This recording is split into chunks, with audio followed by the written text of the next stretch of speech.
Deus. Muito bem, queridos.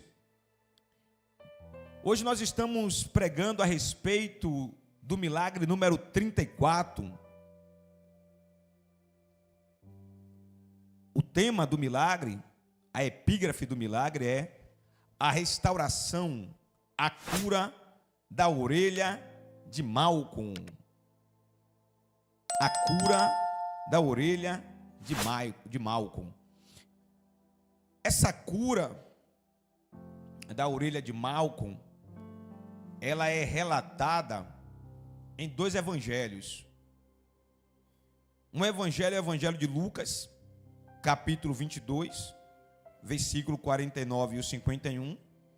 E o outro evangelho é o evangelho de João. João capítulo 18, versículo 10. Eu quero ler com vocês aqui nessa Bíblia judaica, e eu vou falar umas palavras estranhas, mas vai aparecer aqui, ó. João capítulo 18, do versículo 1 ao versículo 10. Vai aparecer aqui, vocês vão entender direitinho o que está escrito aqui. Diz assim, ó: depois de Yeshua ter dito tudo isso, saiu com os talmidins. Talmidins quer dizer discípulos. Saiu com os talmidins e atravessou a fonte que flui no inverno pelo vale de Quidrom, até um lugar onde havia uma árvore. Jesus e os talmidim entraram ali. E o Judá, o traidor, quer dizer Judas, né? O traidor, também conhecia o lugar, porque Yeshua, muitas vezes se reunir ali com os talmidins, os discípulos. Então, Judas, foi para lá, levando consigo um destacamento de soldados e alguns guardas, oferecidos pelos principais Kohanim e Purishim, os principais da sinagoga, né? Eles levavam armas, lanternas e tochas. E Yeshua, sabendo tudo o que iria acontecer, saiu e lhes perguntou: a quem vocês procuram? Aqueles homens responderam: procuramos Yeshua de Nazarete. Jesus disse: eu sou. Guarde isso. Jesus disse: eu sou. E estava com aqueles homens o traidor e o Judá. Quando Yeshua disse: eu sou, eles recuaram e todos caíram no chão, um sobre os outros. Guardem isso, viu? Quando Jesus disse: eu sou, os soldados, os adversários, eles recuaram e caíram no chão, um sobre o outro. Guarda essa informação aí. Ele lhes perguntou novamente. Eu estou baixando aqui porque a letrinha é pequenininha, que é para poder eu enxergar. Ele lhes perguntou novamente: a quem procuram? E eles disseram, aqueles homens disseram: procuramos a Yeshua de Nazarete. Jesus disse: já lhes disse, eu sou. Guarde isso aí, viu? Pela segunda vez Jesus disse o quê? Eu sou.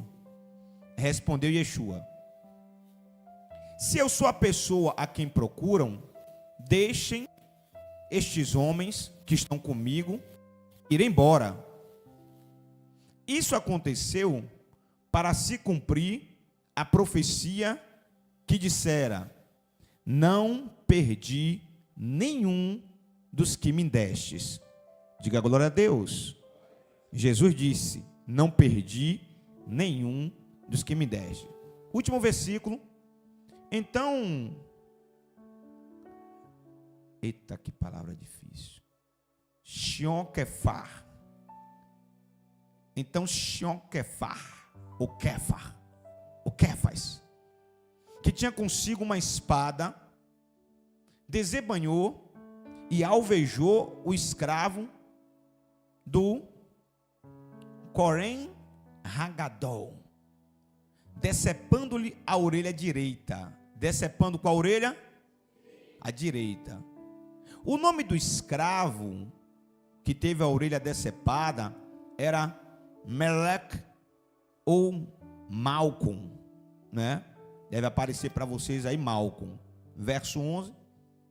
E Yeshua disse a Kefas, ou a Pedro: embanha a espada. Este é o cálice que meu pai me deu. Acaso eu não devo beber do cálice que meu pai me deu? Repita isso comigo. Diga assim: este é o cálice que o pai me deu. Acaso eu não devo beber do cálice que meu pai me deu?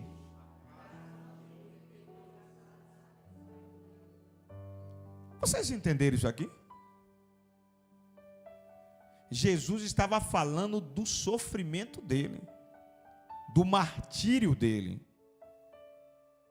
Ele estava falando das chicotadas.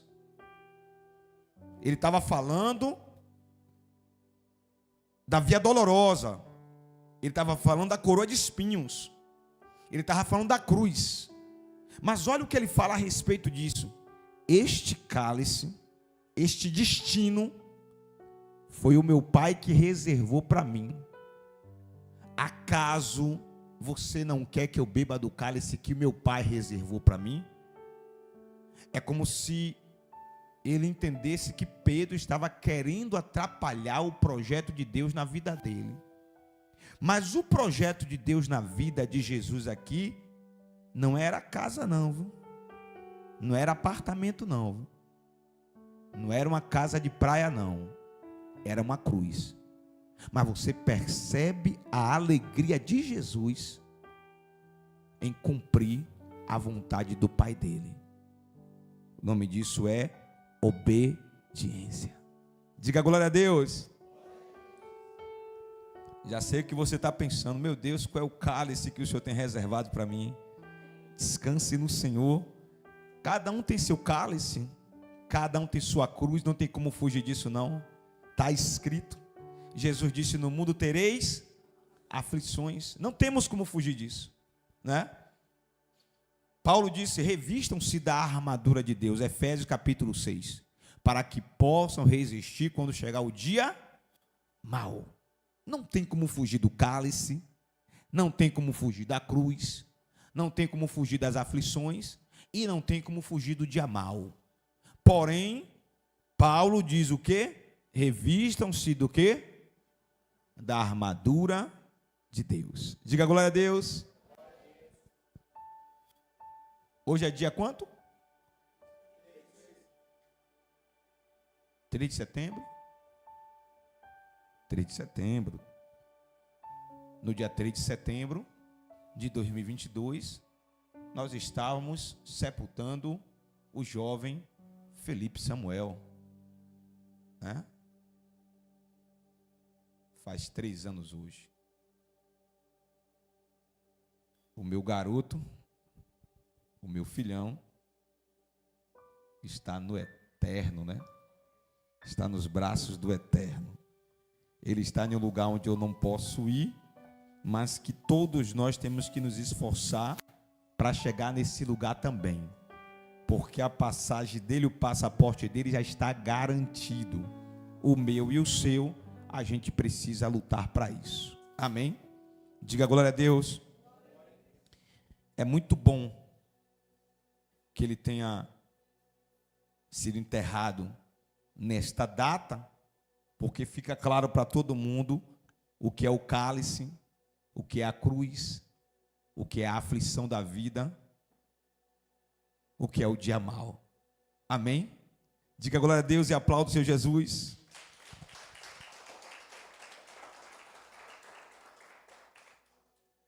Muito bem.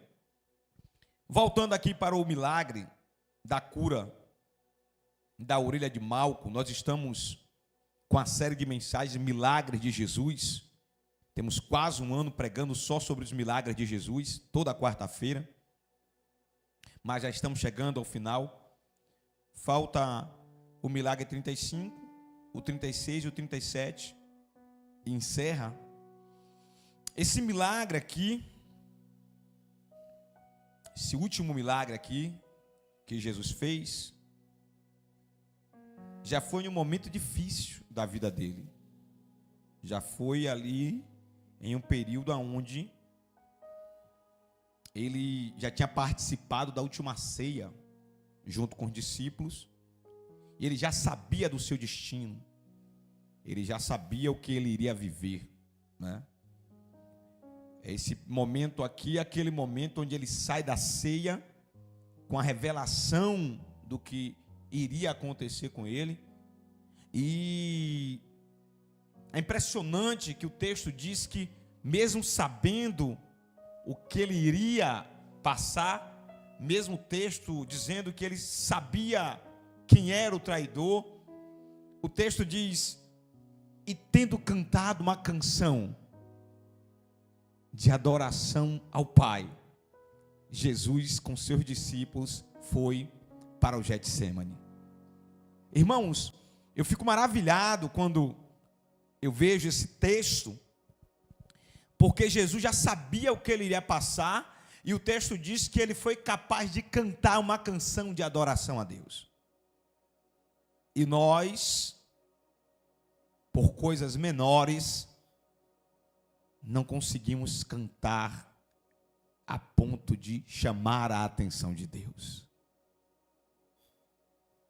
Muito bem, nós vamos tentar ministrar com a ajuda do Espírito Santo nos dois textos. Eu lutei para juntar João com Lucas, como eu faço nas outras ministrações, mas não consegui.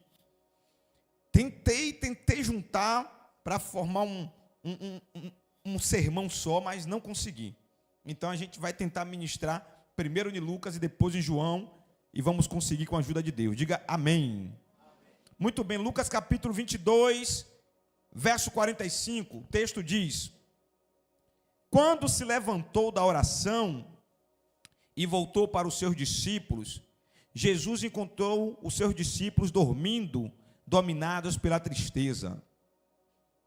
Todo mundo sabe que esse momento aqui é o momento do Getsemane, né? Aqui o cenário muda completamente, igreja. De um belo salão de hóspedes para um jardim chamado de Getsemane, ou o lugar da prensa de azeite. Domingo também foi falado muito sobre esse lugar, a prensa de azeite. Você percebe nas três orações de Jesus a intensidade da agonia dele. E isso é visto também no suor dele, que era como gotas de sangue. Jesus, na verdade, suava em profusão, como se tivesse uma ferida aberta. Jesus, naquele momento, sentia de tal maneira as dores das emoções humanas, que teve uma forte crise aguda de hematidrose.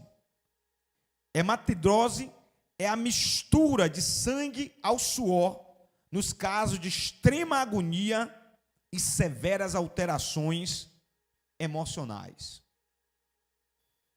Então a ciência chama aquilo que Jesus estava vivendo ali no Getsemane de hematidrose. É um tipo de situação física, né?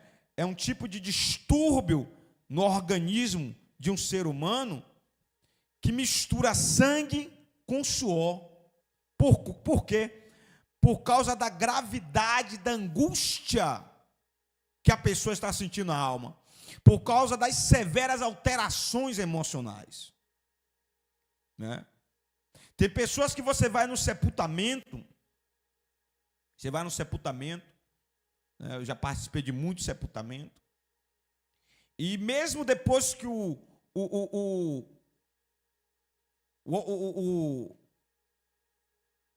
o corpo já está lá pronto para ser sepultado, muitas vezes você vê, se você olhar de pertinho, você vê gotículas de sangue nos poros da pele do rosto do morto, né? Por quê? Porque existem algumas mortes que antes da pessoa morrer, a pessoa passou por uma angústia muito grande de dor, de desespero e de sofrimento. Essa dor, esse desespero, essa angústia na alma, né, gera severas alterações emocionais. Naquele momento ali da angústia, da dor, do sofrimento, da ânsia da morte, você lembra de muita coisa. Você lembra de esposa, você lembra de esposo, você lembra de pai, você lembra de mãe, você lembra de filho, você lembra de filha, você lembra de alguém que você feriu, que você não vai ter como pedir perdão. Você lembra que você abandonou Deus, quando não deveria abandonar. Você lembra de alguém que você está devendo, você lembra de um bocado de coisa. Então, são severas, sabe, movimentações internas nas emoções que gera esse desespero de alma, essa angústia na alma, a ponto de você não conseguir controlar o seu emocional, né? É o que estava acontecendo com Jesus naquele momento, quando ele vai para o jardim, que ele recebe a revelação completa do que iria acontecer com ele na cruz, a grandeza do plano de redenção. Ele no corpo físico, no corpo humano, esse corpo humano dele refletiu a humanidade dele. Amém, irmãos? Agora, e nós, igreja? Jesus, no meio dessa situação toda aqui, dessa dor, dessa angústia, lá no jardim, ele, por 3 vezes, orou e fez: se for possível, passa de mim esse cálice, mas todavia, que não seja feita a minha vontade, que seja feita a tua vontade. Mas a pergunta que fica é: e nós? Quando nós somos pressionados, o que nós fazemos? Obedecemos ao Senhor ou fugimos da situação? Jesus não fugiu. Ele precisava de apoio. Ele precisava de apoio moral. Ele precisava de oração. Ele precisava de intercessão. Precisava. Tanto ele precisava que ele pega 8 dos seus discípulos, deixa em uma posição depois do vale de Quedron e pega 3. Ele pega 3 que ele acreditava que eram os 3 fiéis, mais fiéis a ele. Ele pega Pedro, Tiago e João. Na humanidade dele, porque ele era Deus, mas naquele momento ele era humano. Então, na humanidade dele, ele acreditava: esses 3 aqui vão velar comigo. Esses 3 aqui vão orar comigo. Mas quando ele estava lá, gemendo de dor, a ponto do sangue se misturar ao suor, quando ele voltava no local, os 3 estavam dormindo. Irmãos, o que é mais absurdo não é que eles dormiram a primeira vez. O que é mais absurdo é que eles dormiram 3 vezes. Eles não aprenderam nada sobre empatia. Eles não aprenderam nada sobre compaixão. Eles não aprenderam nada sobre se colocar no lugar da outra pessoa. Eles não aprenderam nada sobre chorar com quem chora.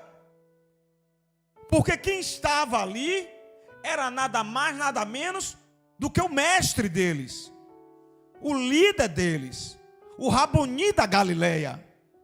Era o Messias prometido. A primeira vez eu entendo, mas Jesus vem e acorda Daniel a primeira vez. Irmãos, eu já contei aqui, quando eu estava na faculdade, trabalhava a noite toda, de manhã para a faculdade.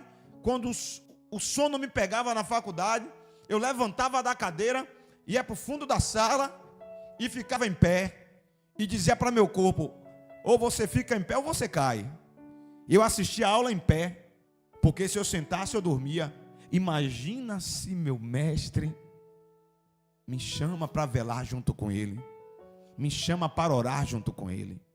Irmãos, eu ia dar qualquer jeito, mas eu ia ficar acordado. Se eu ficava acordado para ver um professor falando na sala de aula, eu ia ficar acordado também. Mas a verdade é que assim como aconteceu com Jesus, vai acontecer comigo e com você em algum momento. O que, bispo? Vai ter momentos que a batalha é você sozinho. É você e Deus. Vai ter momentos que a batalha é você sozinha. É você e Deus. Diga para esse crente aí: tem momentos que a batalha é você sozinho. Diga assim: sozinho não. Diga: é você e Deus. Oh, glória. E por que eu estou te ensinando isso? Para quando chegar o momento da sua vida que a tempestade chegar, que o deserto estiver longo demais, você não amaldiçoar ninguém. Eu pensei que irmão tal ia estar comigo. Eu pensei que irmã tal ia estar comigo. Eu pensei que meu pai ia estar comigo. Eu pensei que minha mãe estaria comigo. Eu pensei que meu pai estaria comigo. Minha mãe, meu irmão. Irmã, tem horas que Deus vai deixar eu e você sozinho na situação. E depois que você sair da situação, vivo, de pé, cheio do Espírito Santo, aparelhado, lapidado, não perturbe a vida de quem você estava esperando o socorro, porque às vezes é o próprio Deus que não vai permitir, para me capacitar e para te capacitar, para me lapidar e para te lapidar. Sabe por quê? Porque a Bíblia diz que quando você é menino, você recebe leitinho. Mas quando você se torna homem, quando você se torna mulher, Deus prepara comida sólida. Porque agora você sabe andar. Para de ficar sendo dependente de todo mundo, porque vai ter uma hora que você vai precisar somente do Pai, do Filho e do Espírito Santo. Amém? Tem gente que é dependente demais, irmãos. Os homens passam, mas Jesus não. O verso 46, estamos em Lucas, né? Lucas 22, eu li o 45, agora o 46 diz assim: por que vocês estão dormindo? Perguntou Jesus. Levante-se e orem. Repita isso comigo: levante-se e orem. Repita de novo: levante-se e orem. Está aparecendo ali? Para que vocês não caiam em...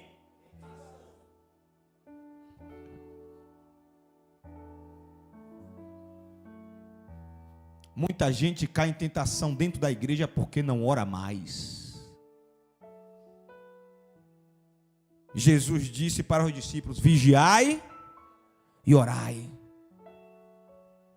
Porque na verdade o espírito está pronto, mas a carne é o quê? Fraca, podre, traidora, covarde. A carne é podre, traidora, covarde. A Bíblia diz que a carne luta contra o Espírito de Deus para me dar uma rasteira e para te dar uma rasteira. Está escrito. Não vá posar de supercrente não, irmão. Se saia da tentação. Fuja da aparência do mal. Eu sou crente. Eu sou pentecostal. Eu sou pastor, eu sou obreiro. Você é carne, vaso. E quem é carne, se não vigiar, cai. Olha Jesus dizendo aí: levante-se e orem, para que vocês não caiam em tentação. Raramente um crente que está vigiando com os olhos Vigiando com o quê? Vigiando com os ouvidos. Vigiando com o quê? Vigiando com a boca. Vigiando com o quê? Ah, irmãos, crente que vigia e crente que ora raramente cai em tentação. Sabe por quê?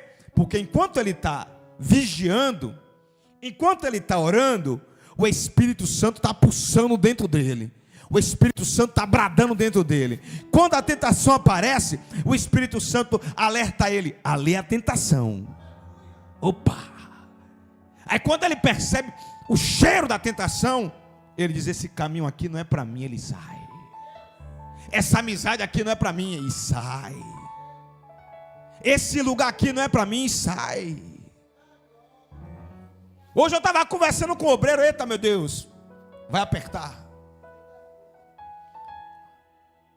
Irmãos, meu Deus, não era para eu falar isso não, que não está no sermão, mas eu vou falar. Irmãos, o que é que um homem... Oh, meu Deus, vou falar.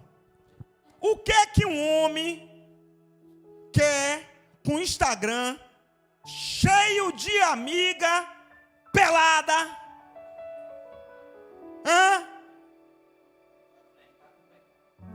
Está dando lugar ao diabo. Oh, aleluia. Está dando lugar a quem? Diga ao diabo. E o senhor tem, bispo? Bloqueio todo mundo. Tenho mais de 300 bloqueadas. Apareceu no Instagram rebolando o pandeiro de biquíni, com o parreco para cima. Estou bloqueando. Eita! Bloqueio mesmo. Curtiu alguma coisa minha, vi lá, é mulher pelada, estou bloqueando. Eu não sou doido, irmãos, eu quero ir para o céu. Eu sou homem casado. E ainda que eu fosse solteiro, eu sou crente. Eu tenho a natureza de Cristo, eu não tenho a natureza de Adão. Amém, irmãos? E mulher? Hein? Como é essas amizades que você tem lá no Instagram?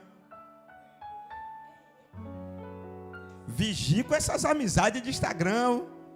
Esses homens bombados, perturbados, endemoniados, sedutores.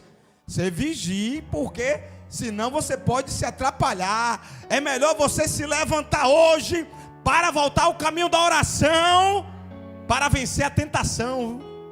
Em nome de Jesus. Ô glória!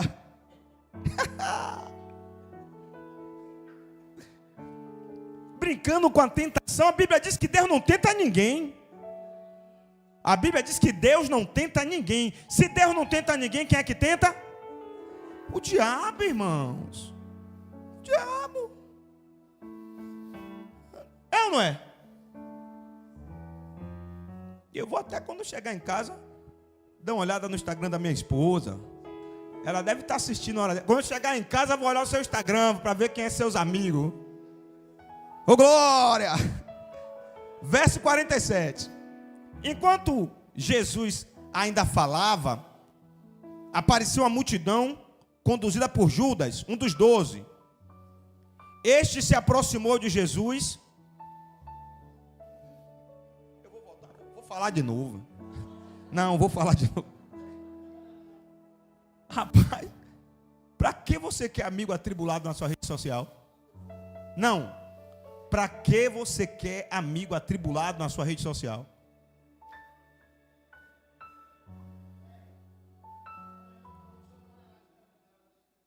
Amém. Respondeu na hora, né? Isso é terrível, rapaz. Irmãos, anteontem eu fiquei acho que até meia-noite conversando com a ovelha.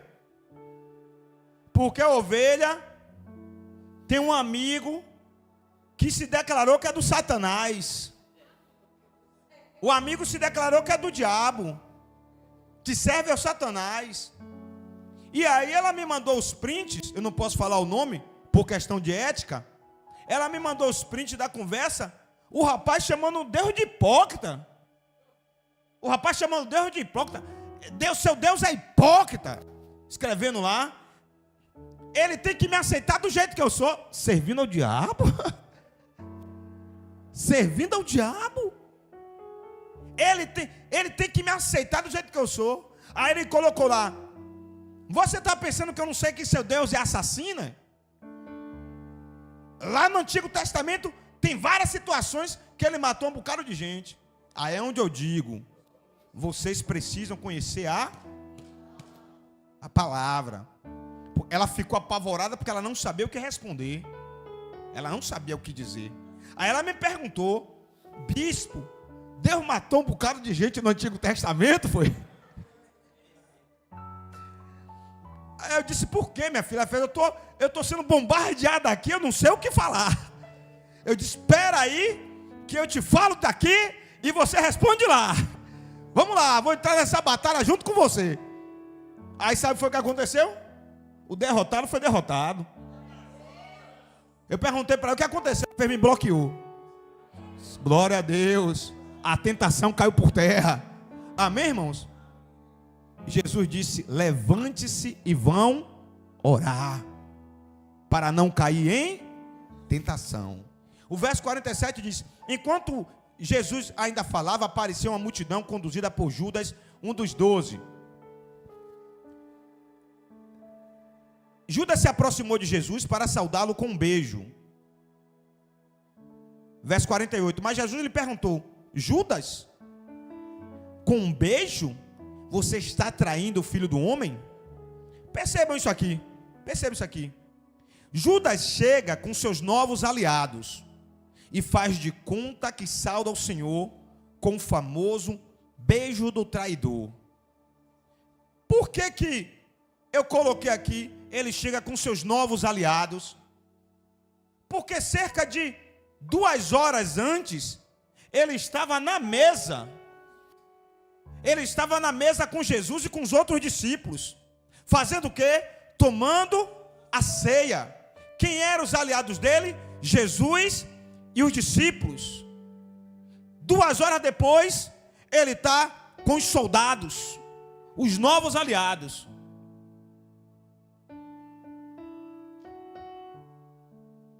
Foi tão canalha que até na hora de trair, ele disfarçou a traição com uma saudação de paz. Tem pessoas que são assim. Tem pessoas que vão te abraçar, vão apertar sua mão, vão dizer: eu estou orando por você, mas você vira as costas, acaba com você. Acaba com você. Fala mal de você, do seu pai, da sua mãe, do seu filho, da sua filha, da sua geração passada, da geração que ainda vem.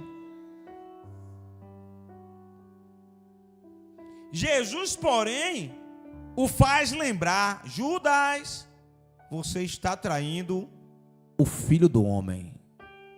Você não está traindo qualquer um. Você está traindo o Filho do Homem. Bispo, isso quer dizer o quê? Tome cuidado com as suas ações, o que você faz todos os dias, porque a depender do que você pratica todos os dias, você pode estar traindo todos os dias a fidelidade ao Filho do Homem. E quem trai a fidelidade ao Filho do Homem não tem o mesmo julgamento de quando você trai os homens, porque os homens são os homens, mas o Filho do Homem é o Cristo ressurreto. Diga glória a Deus e aplauda o Senhor Jesus. Nos 3 evangelhos sinóticos, Mateus, Marcos e João, ele relata sobre o beijo mortal. Só que esse beijo mortal, na verdade, deveria ser um beijo amável e respeitoso. Por quê? Porque Jesus cuidou de Judas até o último momento. Jesus deu oportunidade para Judas se arrepender, mudar de rota, mudar de caminho. Irmãos, a gente não prega muito sobre isso não, mas a história de Judas muitas vezes é a minha história ou a história de algum de vocês. Como assim, bispo?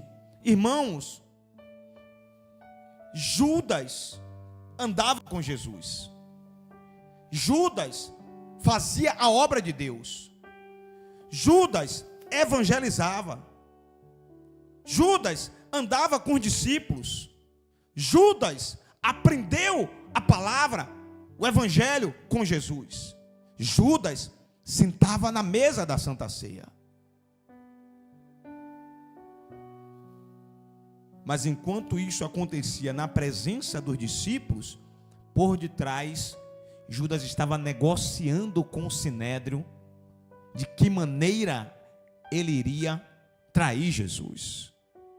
Então, muitas vezes, nós estamos na igreja, no meio dos irmãos, fazendo até a obra de Deus.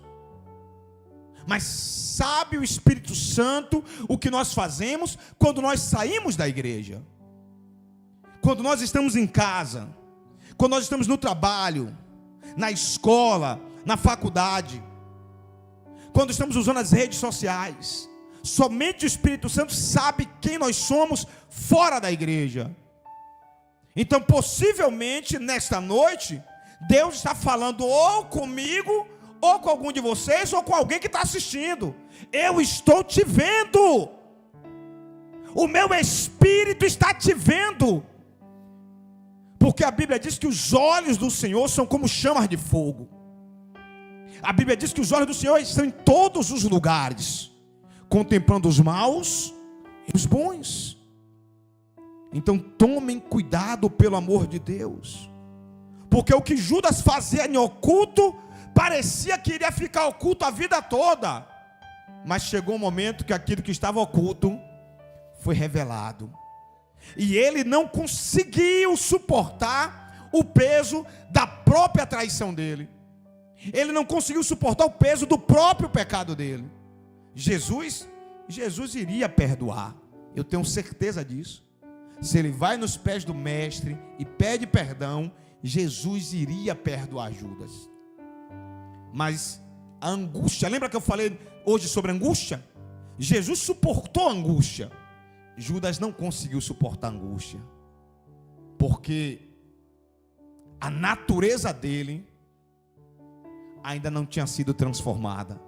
Ele não permitiu Jesus mudar a natureza dele.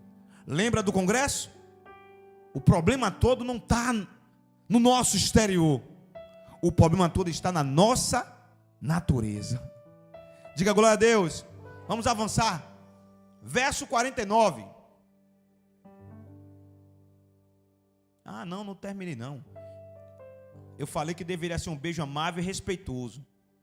Por que Judas tramou dessa maneira? Porque eles andavam juntos. Eita glória. Eles andavam juntos. Eles eram tão semelhantes que os guardas não sabiam como reconhecer Jesus.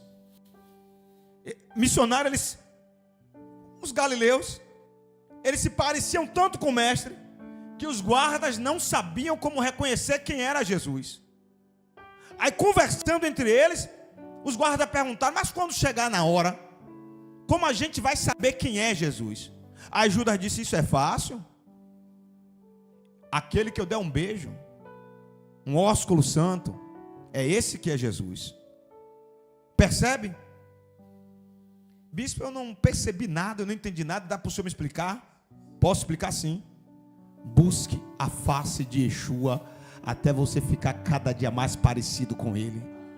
Busque todos os dias, busque de manhã, busque de tarde, busque de noite, busque de madrugada. Bispo, eu não tenho tempo não. Você tem tempo sim, antes de sair para o trabalho, busque ele. Você tem tempo sim, na hora do almoço, tira um tempinho lá do seu almoço. Se você tem 1 hora de almoço, você pega 20 minutinhos, reserva para ele. Você tem tempo sim, quando você chegar em casa, não liga a televisão não. Vá orar, vá falar com Deus, vá buscar a face de Deus. Você tem tempo sim.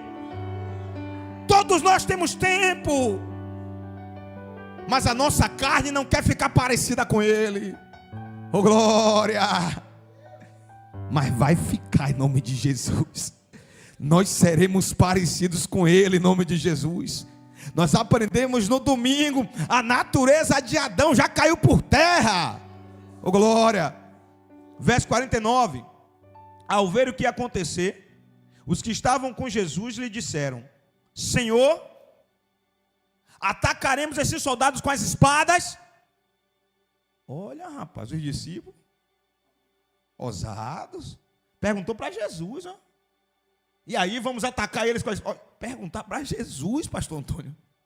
Vamos atacar eles com a espada? Aí teve um agoniado que nem esperou nem Jesus responder nada. A equipe, os discípulos todos perguntaram: e aí, Senhor, atacaremos os soldados com as espadas? Antes de Jesus abrir a boca, teve um agoniado. Verso 50. E um deles feriu o servo do sumo sacerdote, decepando-lhe a orelha direita.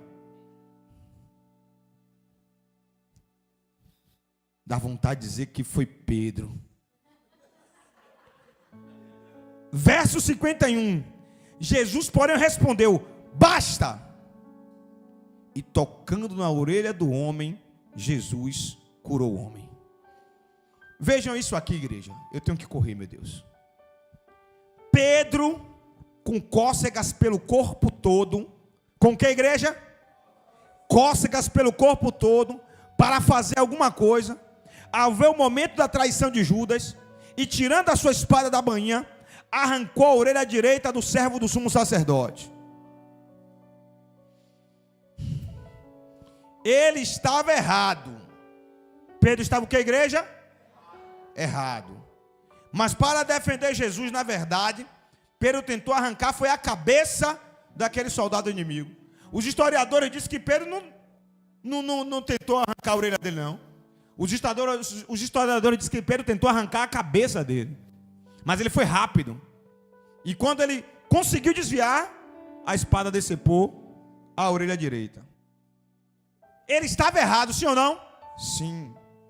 Diga comigo assim: espada não. Mas vamos cá, agora vamos cá para cá. Século 21. Mas e nós defendemos a nossa fé como? Aonde a gente vai, todo mundo sabe que a gente é crente. No trabalho, todo mundo sabe que você é crente, crentão, cheio do Espírito Santo. Na escola, na faculdade, no shopping, na praia, na praia. Como é o biquíni que você usa na praia? Eita glória! Tá me dando vontade de marchar, viu? Meu Deus! Como é o biquíni que você usa na praia? Não faça igual o pastor, não. O pastor, Fernanda vai lembrar, o pastor, no ano novo de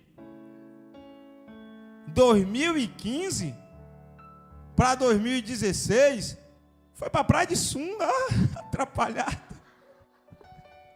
Que pastor, bispo? Fui eu, rapaz. Pago o preço até hoje. Até hoje tem uma equipe que se reúne, olha para mim e fala assim: bispo, o senhor não estava vigiando, Mas eu não vigiei mesmo não, irmãos. O adversário acho que lançou uma seta no meu ouvido, e eu fui inventar de ficar de sunga na praia, na frente de uma galera, irmão, que tem uma memória. Pense numa memória abençoada. O que eu prego aqui toda quarta-feira não lembra, mas da sunga lá de 2015 lembra.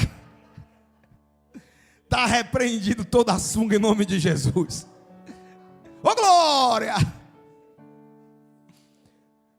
Aonde nós vamos, o nosso testemunho reflete Jesus. As nossas palavras refletem Jesus. Alguém olha para você e diz assim: rapaz, esse homem é um homem de Deus. Alguém olha para você e diz assim: rapaz, essa mulher é uma mulher de Deus. Esse rapaz é um rapaz de Deus. Cuidado. Pedrão, para poder provar a fidelidade dele, arrancou a espada e tentou arrancar a cabeça do homem. Mas e eu e você? A gente critica Pedro. Foi a forma dele de defender a fé dele e defender o Deus dele. E nós defendemos como? Participando da roda de conversa estranha? Cuidado, a Bíblia diz que as más conversações corrompem. Tem gente aí dizendo assim, misericórdia, Deus guarde a minha boca e meus ouvidos. Irmãos, esse foi o último milagre de Jesus antes da morte na cruz. Que milagre foi esse? Restaurar a orelha de quem queria machucá-lo e prendê-lo. Pastor Anderson, Malco estava lá para prender Jesus. Antes de prender, para bater, para machucar, para ferir. Pedro arranca a orelha dele. Jesus sabia que Malco estava ali para ferir ele, para machucar ele. Olha o último milagre de Jesus antes da cruz. Curar a orelha do inimigo. Agora a pergunta que não quer calar é: e eu e você? Hã? A gente tem que aprender muito de Jesus, irmãos. Às vezes a gente descobre que alguém fez uma fofoca da gente e a gente já fica com ódio mortal. É? A gente guarda rancor até outra Santa Ceia. Tem gente que nem vem para a Santa Ceia de tanto rancor que tem. Foi o que? Arrancou a orelha? Não. Falou mal. Como é que tu sabe? Foi fulano que me contou, aquela fofoqueira infeliz, que você nem sabe se é verdade. Que você nem sabe que é verdade. Porque tem fofoca que é verdade, mas tem fofoca que é mentira. Tem fofoca que é só fofoca. Agora tem fofoca que é verdade. Irmãos, a gente não consegue perdoar coisas pequenas. Vai me dizer que se fosse você no lugar de Jesus, se tivesse o poder para poder curar a orelha do seu inimigo, você ia curar? Você ia curar nada. Você não ia curar nada. Você ia largar lá, depois que cicatrizasse, você ainda ia pregar e ia contar o testemunho. Ali, ó, se levantou contra mim, vai lá. Ó. Ali, ó. Se levantou, ali, ó. Se levantou contra mim ali, ó. Perdeu a orelha. Mas você não... Eita, meu Deus. Mas você não tinha poder na hora para poder curar, não? Aí a pessoa diz assim: eu não senti de Deus.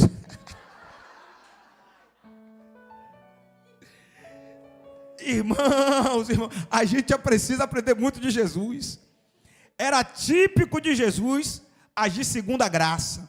Neste momento ele teve graça sobre Pedro, teve graça sobre Malco e teve graça sobre toda a humanidade, se dando para morrer em morte de cruz. E nós usamos a graça, irmãos, ou usamos a carne? Essa ação de Jesus curou a ferida do soldado, mas também serviu para o seu julgamento pelo alto tribunal religioso e político do judaísmo, pois na prática não tinha acusação contra ele. Sim ou não? Sim, não tinha acusação contra ele. Não tinha. Agora eu pergunto, se ele não tivesse curado a orelha de Malco, e Malco chegasse lá na hora do tribunal, na hora do julgamento, da inquisição, com a orelha arrancada, com a cabeça toda enfaixada, o que era que o Sinédrio ia dizer? Aí, ó, ele e os comparsas dele quase matam meu soldado. Jesus é sábio, irmãos. Ainda ia Pedro também ia pagar o preço dele. Pedro porque cortou, e Jesus ia ser a pessoa que orientou. Jesus é sábio. Quando chegou na hora do julgamento, não tinha nada contra ele. Né? Formação de quadrilha, né? Não apareceu um infeliz para dizer assim na hora do julgamento: mas ele curou a orelha de Malco. Sabe por quê? Para te ajudar vão ser poucos, mas para te acusar vão ser muitos. Diga: mas Jesus é que me guarda. Irmãos,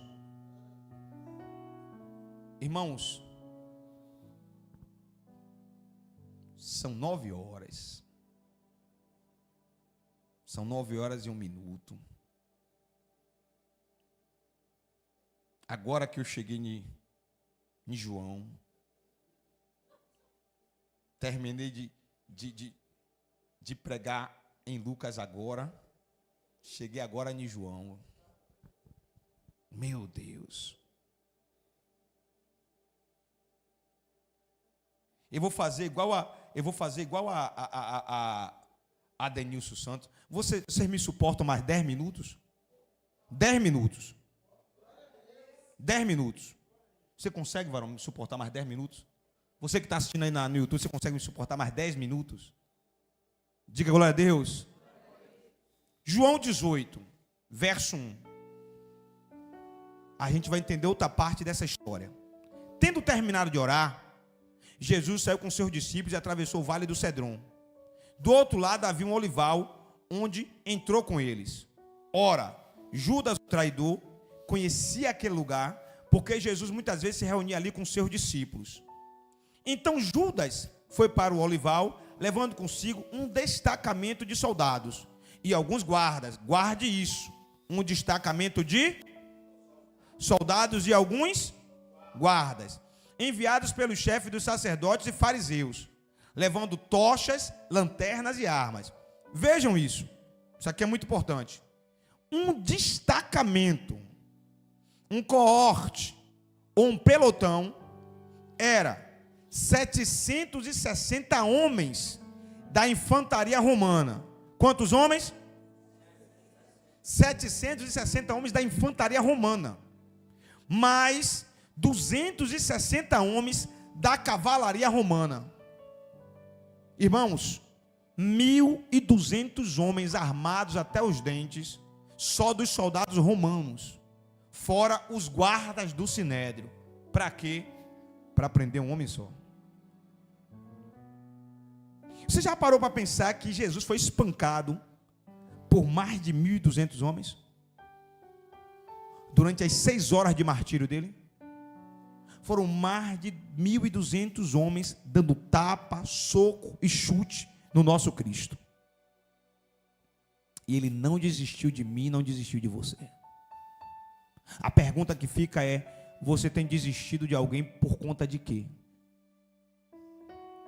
Você tem desistido da fé por conta de quê? Ele foi o nosso exemplo. Bispo, mas como é que sabe que tinha essa quantidade toda? Porque tinha um tribuno acompanhando eles. O que era um tribuno? Era um oficial do alto escalão, comandante do exército romano. Então, aonde tinha um tribuno, alguém do alto comando, tinha um pelotão, um destacamento ou um coorte, que são 1.200 soldados da infantaria romana. Diga glória a Deus. Glória a Deus, por quê, bispo? Porque Jesus não teve medo nem dos soldados e nem dos guardas. E você, a partir de hoje, não vai ter medo dessa adversidade. Essa adversidade não vai te causar medo, porque Jesus está contigo. Diga glória a Deus. Irmãos, o sinédrio esperava a resistência armada da parte de Jesus. O sinédrio esperava a resistência. Foi por isso que eles mandaram essa quantidade de homens. Se dependesse dos discípulos, realmente teria resistência. Só que os discípulos são os discípulos e Jesus é Jesus. Uma coisa interessante que o pregador falou aqui também, no estudo aqui eu descobri isso. Os guardas do sinédrio, os judeus, os guardas judeus, eles não se davam com os guardas romanos, porque os guardas romanos oprimiam o povo judeu através dos impostos. Mas lembra do que o pregador falou aqui? Que Jesus, ele é tão poderoso que ele faz até inimigos ficarem amigos. Foi o que aconteceu aqui também. Para prender Jesus, os guardas judeus do sinédrio se uniram, ficaram amigos dos soldados romanos. E você? Quem é que você não gosta? Quem é que você não vai com a cara? Jesus vai te revelar quem você não gosta. Diga para alguém assim: a pessoa que você não gosta, diga aí. Diga assim: Jesus ama ele. Diga: Jesus ama ela. Diga assim, você não gosta dele. Diga assim, mas Jesus gosta dele, viu? Eita glória! João capítulo 18, verso 4. Eu só tenho mais 4 minutos. Jesus, sabendo tudo o que ia acontecer, saiu e lhe perguntou: a quem vocês estão procurando? Aqueles homens responderam, verso 5. Aqueles homens responderam, estamos procurando Jesus de Nazaré. Jesus respondeu, eu sou. Eu sou Jesus de Nazaré. Aí o texto diz, e Judas, o traidor, estava com eles. Verso 6. Quando Jesus disse, eu sou, irmãos, isso aqui é terrível. Missionário, eu nunca tinha me atentado para isso aqui. Quando Jesus disse, eu sou, o texto diz, eles recuaram e todos começaram a cair um por cima do outro em terra. Jesus só fez dizer assim, eu sou, 2 vezes. Foi suficiente para eles se acabarem tudo. Aqui pegou a chave, aqui pegou a senha. Observe isso. Observe isso. Jesus se apresenta com seu nome divino para aqueles homens. Ego eminir. Êxodo capítulo 3, versículo 13 e 14. Quando o Pai se revelou para Moisés na sarça, e Moisés disse, quem eu digo que me enviou? Ele disse, diga que o eu sou, porque o grande eu sou enviou você em nome dele. Eu sou o que sou e isso basta. Eu sou, diz o Senhor, esse é o meu nome. Irmãos, Jesus se revelou com o nome divino. Ele disse, eu sou. Depois ele repetiu, eu sou. Foi por causa desse poder, dessa graça, dessa unção, dessa autoridade. Foi o peso desse nome que fez aqueles homens caírem. Oh glória! Sabe o que é que vai fazer esse mal que está tentando te atingir cair por terra? Você refletir esse nome na sua vida. Você refletir esse nome na sua vida, todo mal vai cair por terra em nome de Jesus. A queda dos seus captores não foi um outro milagre não. Eles caíram sobre outro em virtude da coragem de Jesus e ao mesmo tempo de sua calma ao se revelar por 2 vezes. Isso aqui é algo poderoso, igreja. Olha, Judas andava com Jesus, mas não conhecia o caráter de Jesus de verdade. Achava por Judas ser traidor, ser desonesto e ser falso. Ele achava que Jesus era semelhante a ele e poderia tentar lubrificar os soldados no jardim. Por isso que ele tramou o beijo, porque ele pensou que Jesus era igual a ele. Mas Jesus fez o improvável. Jesus mesmo se revelou aos soldados e ainda protegeu seus discípulos no local de não ser um deles preso como se fosse Jesus. Jesus, ele se revela e ao mesmo tempo ele protege os seus discípulos, porque um dos discípulos poderia ser preso, trocado. Diga glória a Deus. Verso 7. Novamente Jesus lhe perguntou, a quem procura? E aqueles homens disseram, procuramos a Jesus de Nazaré. Verso 8. Respondeu Jesus, já lhe disse, eu sou. Se vocês estão me procurando, deixe embora estes homens que estão comigo. Aí o verso 9 diz assim, ó, isso aconteceu para que se cumprisse a profecia e as palavras que lhe dissera, não perdi nenhum dos que me destes. Irmãos, no pior momento de Jesus, Jesus estava mais preocupado com os discípulos do que com ele mesmo. Agora a pergunta que fica é, e nós? Nós nos preocupamos mais com os nossos semelhantes ou com o nosso próprio umbigo? Não precisa me responder que eu sei a resposta. E Jesus também. Os versos 8 e 9 têm 2 significados literais. Primeiro significado, eles iriam fugir mesmo e deixar Jesus sozinho, porque Isaías revelou isso. Eles iriam fugir de qualquer jeito. Então esse é o primeiro significado. E o segundo significado é o quê? Proteção divina de Jesus pelos seus discípulos. Ele nunca vai te desamparar, porque Ele não desampara os seus. Ele, quando olha na mão dele, Ele vê seu nome. Fale para alguém isso aí, vai. Diga, quando Jesus olha para a mão dele, Ele vê seu nome. E aqui a gente encerra, ó, verso 10. Último versículo. Simão Pedro, que trazia uma espada, tirou a espada e feriu o servo do sumo sacerdote, decepando-lhe a orelha direita. O nome daquele servo era... Não apareceu ali não, foi? Por isso que vocês demoraram de responder, foi? O texto diz, e o nome daquele servo era? Por que João colocou o nome? Nenhum dos outros evangelistas colocou o nome, mas João colocou. Os historiadores dizem que João tinha amizade e tinha acesso ao Sinédrio, a Anás e a Caifás, e sabia quem eram os servos de Anás e Caifás pelo nome. Por isso que João foi o único que escreveu o nome do soldado. Somente João relata o nome do servo, do sumo sacerdote, e afirma que o nome dele é Malco. E somente Lucas relata que Jesus curou a sua orelha. Quem já percebeu isso?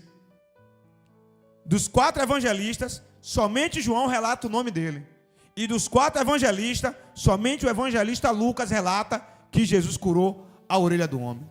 Vou fazer igual a Fernanda. Não estude não, que tu prega errado. Não estude não, que tu prega errado. Entende, irmãos? Um evangelho complementa o outro. Então nunca pregue somente no evangelho. Toda vez que for, estou dando spoiler, viu? Toda vez que for pregar, procure estudar os 4 evangelhos para entender a mensagem inteira. Diga glória a Deus. Irmãos, porém na prática, a espada de Pedro simboliza na verdade a rebelião contra a vontade de Deus, sim ou não? Uma verdade errada, mas é uma verdade. Às vezes é tentador resolver os problemas com as nossas próprias mãos, sim ou não? Mas não faça isso. Pedro tentou resolver com as próprias mãos e só trouxe problema. Nunca tente resolver os seus problemas com as suas próprias mãos. Se você é servo de Deus, se você é serva de Deus, aprenda a colocar os seus problemas nas mãos de Deus. Diga glória a Deus. Quando Jesus mandou Pedro guardar a espada e logo depois curou Malco, ele evitou que os outros também usassem as suas espadas. Aprenda com Jesus. Aprenda a ser pacificador. Aprenda a ser o quê? Pacificador. Se você guardar a sua espada, você vai estar ensinando o seu irmão também a guardar a espada.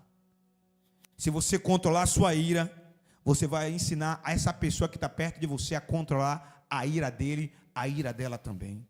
Seja uma referência para essa geração de pacificador, de pacificadora. Porque a Bíblia diz, por favor, sigam em paz com todos. Diga glória a Deus. Irmão, se Jesus tinha poder para atordoar uma multidão armada, que caiu todo mundo por cima do outro, certamente ele tinha poder para se livrar da prisão, sim ou não? Sim. Ele tinha poder para se livrar da prisão, se livrar do julgamento, se livrar da morte. Mas ele nos amou mais do que a ele mesmo, a ponto de se entregar em morte de cruz. Diga glória a Deus. Igreja de Cristo, aprenda isso aqui, ó. A história humana, se eu fosse Felipe, eu já estava cantando a música Quero Conhecer Jesus. Aprenda isso aqui, ó. A história humana começa em um jardim, sim ou não? E o primeiro pecado humano também começa onde? Em um jardim. O primeiro Adão desobedeceu a Deus aonde? Diga, em um jardim. Por isso ele foi expulso daquele jardim. Porém, o último Adão foi totalmente obediente aonde? Em um jardim. Bispo, por que o senhor está chamando primeiro Adão e segundo Adão, último Adão? Não sou eu não. 1 Coríntios capítulo 15, verso 45. É Paulo. É o apóstolo Paulo que chama Adão de o primeiro Adão e chama Jesus de o último Adão. Está escrito lá. 1 Coríntios, capítulo 15, verso 45. Em um jardim, o primeiro Adão trouxe pecado e morte para a humanidade. Jesus, porém, o último Adão, por sua obediência naquele jardim, trouxe justiça, cura, vida e salvação para toda a humanidade. Filipenses, capítulo 2, versículo 8. Fique de pé e aplauda o Senhor Jesus.